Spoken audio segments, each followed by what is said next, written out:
fall, get ready to leave West Lafayette.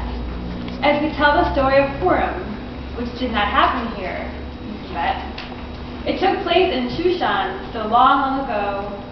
Now off to Persia we all will go. In this beautiful kingdom ruled a boilermaker. He was not very smart, nor a Jew, nor a Quaker. He spent all his days and his nights having fun. Ahasuerus was his name, and he thought he was number one. A queen named Vashti was his loyal wife. She promised to love him all of her life. She promised, that is, until he did ask, for her to perform an unthinkable task. At his grandest of parties, the king did command Queen Vashti dance with the royal men of the land. I am not your servant, and dance I will not. Vashti refused the king's sexist plot. For Vashti was a feminist, we see, quite possibly the first to go down in history. Vashti was banished. Away did she go. Where did she go? That we do not know. In this fair kingdom lived also the Jews, who could not practice the religion they choose. No Torah, no challah, no matzo ball soup, for a villain named Haman with big food. Bow down to me. Bow down now.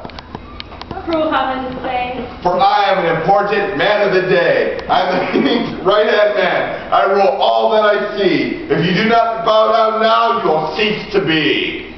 Meanwhile, back at the palace grand, an announcement went out throughout the land. A new queen to be chosen in an unusual way in a beauty contest held the very next day. one such maiden had brains and had grace. Esther was her name. Such a pretty face.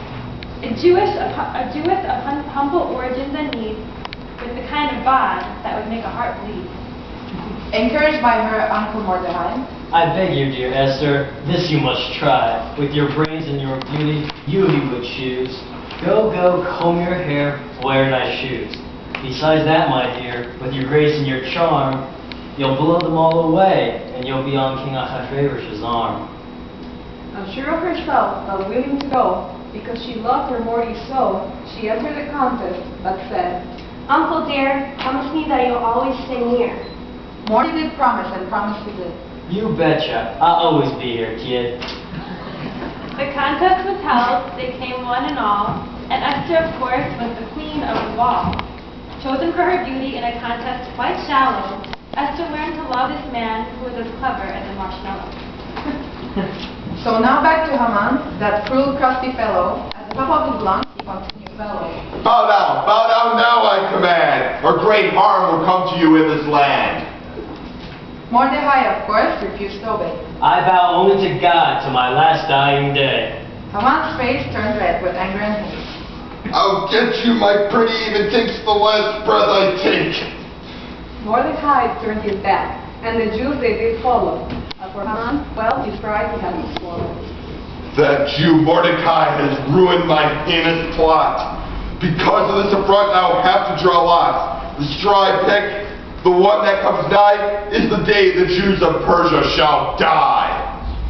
Into his three-cornered hat he did cast all of the dates, the future, the past. The lot that he picked was the 13th of Adar. Make ready the gallows, the date is not far. Right after Haman, he defested, went Mordecai to see Queen Esther. Cause at the palace gate, two unique guards he did broach, Big Ten and Trish were to kill Ahasuerus. Great Morty protected his king by revealing the plot. So killing the king is something that would happen, not... The king in his chamber that evening did read of Mordecai's loyalty in the book of good deeds. With the smallest of brains, the king thinks, and he thinks. Who is this Mordecai who saved me from the brink?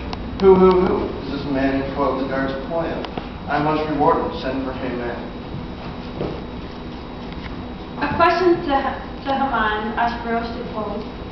How should I honor a man who's been on his toes, who saved my kingdom through heroic deeds without a single thought of his own needs? Haman, thinking this hero was he, for saving the kingdom from the Jews for the king. Pompously swelled and excitement and greed, he knew the king would his words heed. I think my dear king, no reward is too great. Give him diamonds and jewels, a house by the lake, fabulous clothing and all the best. Let him ride the king's horses to your next birthday fest. Make it so, dear Haman, loyal right-hand man. Bring forth Mordecai the Jew. This is my command. Instruct all my tailors, my jewelers, my builders. Disturb no shekels or rubles or guilders. Call all the horses and all the king's men to honor this Jew again and again.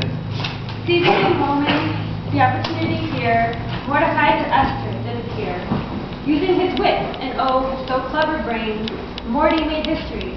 Now Esther has fame. You must risk your life and go to the king and tell him about this heinous thing. That Haman is planning, the Jews will all die. You must go, brave Esther. This you must try. But uncle, She said, trembling with fear. without his permission I cannot go near. It could be my life. I'm so afraid. But Morty replied, You can do this, baby.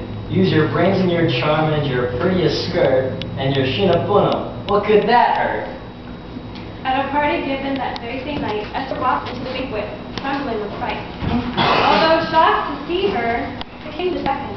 I'll see her, I'll see her. It's fine, I will. Dear husband, I've gotten some news, so horribly horrible that I did choose to come unsummoned to be by your side. You must listen to me. After all, I'm your bride. risking her life, Esther told him a story of Haman's dastardly plan, evil and horrid. Esther, still trembling, explained to her maid, My lord, at the risk of sealing my fate, I must tell you something that to you may be news. Someone is planning to kill all the Jews.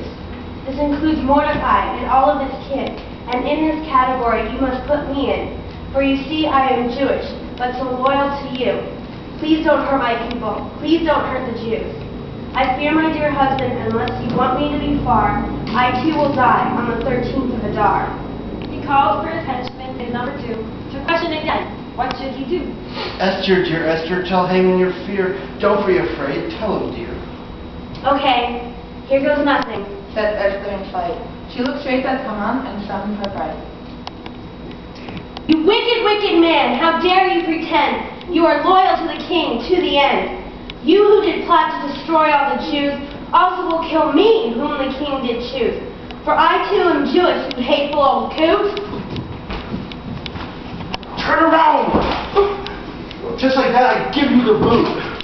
I sentence you now to the gallows you built. Not a single drop of Jewish blood shall be spilt. Pack up your belongings, but don't go far. On the gallows you'll be swinging on the 13th of Adar. The moral of the story, hopefully you now know, is to honor God and all the people wherever you go, to stand up and speak out for all that is right, and to all foster blessed hope and good night.